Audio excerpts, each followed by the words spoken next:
20장 1절에서 13절까지의 말씀입니다. 첫째 달에 이스라엘 자손 곧 온 회중이 신광야에 이르러 백성이 가데스에 머물더니 미리암이 거기서 죽음에 거기에 장사되니라. 회중이 무리 없으므로 모세와 아론에게로 모여드니라. 백성이 모세와 다투어 말하여 이르되 우리 형제들이 여호와 앞에서 죽을 때에 우리도 죽었더라면 좋을 뻔하였도다. 너희가 어찌하여 여호와의 회중을 이 광야로 인도하여 우리와 우리 짐승이 다 여기서 죽게 하느냐. 너희가 어찌하여 우리를 애굽에서 나오게 하여 이 나쁜 곳으로 인도하였느냐. 이곳에는 파종할 곳이 없고 무화과도 없고 포도도 없고 석류도 없고 마실 물도 없도다. 모세와 아론이 회중 앞을 떠나 회막 문에 이르러 엎드림에 여호와의 영광이 그들에게 나타나며 여호와께서 모세에게 말씀하여 이르시되 지팡이를 가지고 네 형 아론과 함께 회중을 모으고 그들의 목전에서 너희는 반석에게 명령하여 불을 내라 하라. 네가 그 반석이 불을 내게 하여 회중과 그들의 짐승에게 마시게 할지니라. 모세가 그 명령대로 여호와 앞에서 지팡이를 잡으니라. 모세와 아론이 회중을 그 반석 앞에 모으고 모세가 그들에게 이르되 반역한 너희여 들으라. 우리가 너희를 위하여 이 반석에서 물을 내려 하고 모세가 그의 손을 들어 그의 지팡이로 반석을 2번 치니 물이 많이 솟아나오므로 회중과 그들의 짐승이 마시니라. 여호와께서 모세와 아론에게 이르시되 너희가 나를 믿지 아니하고 이스라엘 자손의 목전에서 내 거룩함을 나타내지 아니한 고로 너희는 이 회중을 내가 그들에게 준 땅으로 인도하여 드리지 못하리라 하시니라. 이스라엘 자손이 여호와와 다투었으므로 이를 무리라 하니라. 여호와께서 그들 중에서 그 거룩함을 나타내셨더라. 아멘. 민수기 20장과 21장은 가데스 바네아에서의 정탐꾼 사건 이후 대략 40년 후에 다시 약속의 땅을 향해 나아가는 여정을 묘사하고 있습니다. 1장부터 19장까지가 시내산 출발 후 약 2년간의 여정을 다뤘다면 20장부터는 갑자기 출애굽한 지 40년째 된 해로 시간적인 배경이 바뀌고 있습니다. 즉, 약 38년의 공백을 남긴 채 통째로 건너뛰고 있는 것입니다. 시내산에서 약속의 땅을 향해 출발한 첫 번째 여정은 하나님의 임재를 상징하는 구름의 인도를 따라 승리의 노래를 부르며 약속의 땅의 정복에 대한 기대를 가지고 낙관적으로 출발했습니다. 그러나 백성의 반역과 미리암의 불평 사건에 이어 정탐꾼들의 낙담케 하는 보고가 땅의 정복을 지연시켰고 결국 이스라엘은 호르마에서 가나안 사람들에 의해 패배를 당하고 말았습니다. 이제 대략 40년이 지나서 이스라엘은 다시 약속의 땅을 향해 출발하는데 이 여정은 침울하고 어둡게 시작되지만 마지막에는 훨씬 희망적인 기사로 끝을 맺는 것을 볼 수 있습니다. 20장은 미리암과 아론의 죽음 그리고 모세마저 불신으로 말미암아 가나안에 들어가지 못하게 된 사건을 기록하고 있습니다. 그러나 바로 이어서 21장에서는 이스라엘이 수십 년 전에 패배했던 장소 호르마에서의 승리와 헤스본 왕 시온과 바산 왕 옥에 대한 승리가 나타납니다. 과거 승리를 기대하며 낙관적으로 출발했던 시내에서 가데스까지의 여정은 비극으로 바뀌었는데 다소 우울하고 비관적인 분위기에서 시작된 이 여정은 승리로 반전되며 약속의 땅으로 들어가는 것에 대한 희망을 다시 불러일으키고 있습니다. 오늘 본문은 미리암의 죽음에 대한 간략한 보고로 시작되고 있는데요. 1절입니다. 첫째 달에 이스라엘 자손 곧 온 회중이 신광야에 이르러 백성이 가데스에 머물더니 미리암이 거기서 죽음에 거기에 장사되니라. 여기서 말하는 첫째 달은 광야 방당 40년째 해의 첫 달을 가리키는데 이는 민수기가 정확한 연대순으로 기록된 것이 아니라는 사실을 보여주고 있습니다. 이스라엘 백성의 위치는 다시 신광야의 가데스인데 신광야는 바란 광야의 북쪽으로 두 광야가 겹치는 곳에 가데스가 위치해 있었던 것으로 보입니다. 그래서 다른 여러 곳에서 가데스가 바란 광야에 있다고 언급되는 이유입니다.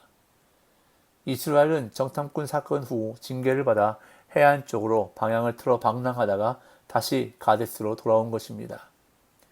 이곳에서 모세의 누이 미리암이 죽어 장사되었는데 이런 애굽에서 나온 세대는 한 사람도 가나안에 들어가지 못할 것이라는 하나님의 심판을 회상시킵니다.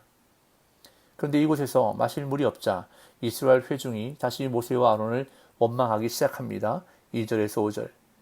회중이 물이 없으므로 모세와 아론에게로 모여드니라. 백성이 모세와 다투어 말하 이르되 우리 형제들이 여호와 앞에서 죽을 때에 우리도 죽었더라면 좋을 뻔하였도다. 너희가 어찌하여 여호와의 회중을 이 광야로 인도하여 우리와 우리 짐승이 다 여기서 죽게 하느냐? 너희가 어찌하여 우리를 애굽에서 나오게 하여 이 나쁜 곳으로 인도하였느냐? 이곳에는 파종할 곳이 없고 무화과도 없고 포도도 없고 석류도 없고 마실 물도 없도다. 이스라엘 백성이 마실 물이 없어서 모세와 아론에게 모였는데 그동안 수많은 징계를 당했음에도 모세와 아론에게 반역을 저지릅니다. 그들은 고라의 반역 사건을 회상하며 형제들이 여호와 앞에서 죽을 때에 같이 죽었더라면 좋을 뻔했다며 모세와 아론이 자기들을 광야로 인도해 짐승들과 함께 광야에서 죽게 한다고 원망합니다. 그러면서 4절과 5절은 어찌하여 라는 구절로 시작하며 지도자를 원망하는 백성의 모습을 신랄하게 묘사하는데 이들은 광야에서의 삶을 원망하며 차라리 노예로 살았던 애굽으로 돌아가기를 원합니다.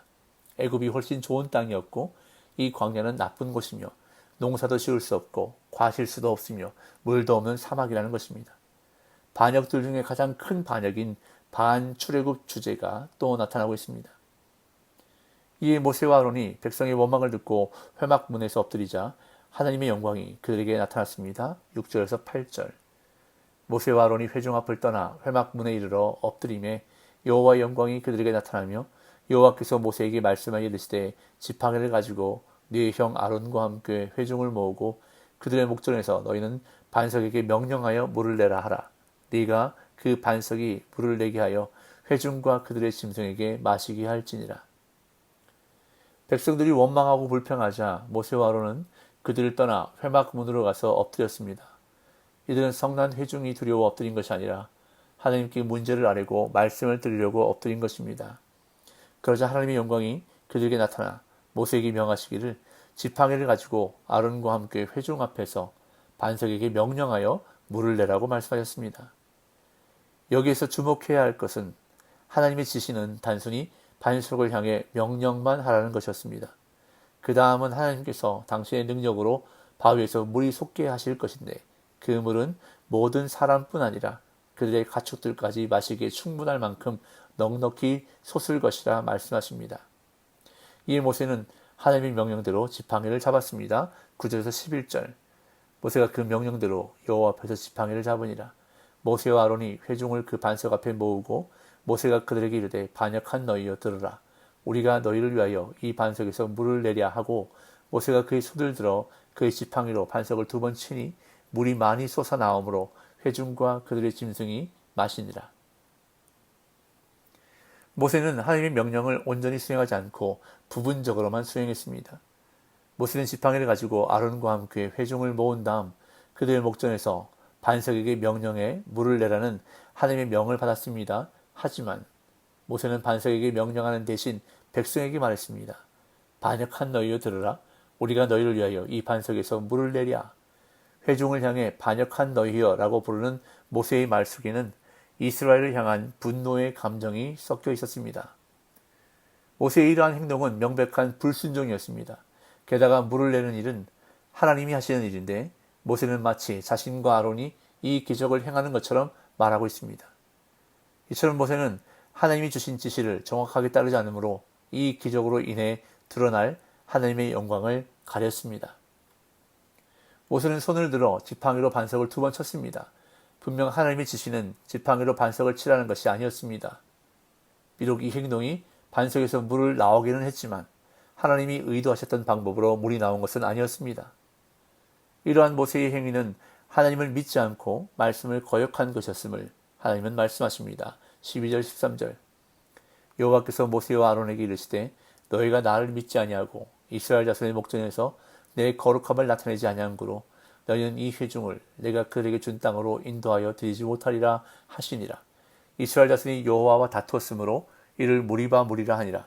여호와께서 그들 중에서 그 거룩함을 나타내셨더라. 모세와 아론의 행동은 2가지 점에서 잘못되었는데 첫째, 하나님은 그들의 행동이 결국 불신앙에서 기록되었다고 질책하십니다. 둘째, 그로 인해 그들은 하나님의 거룩함을 나타내지 않았으므로 결국 모세와 아론이 칭송받는 모양새가 되었습니다.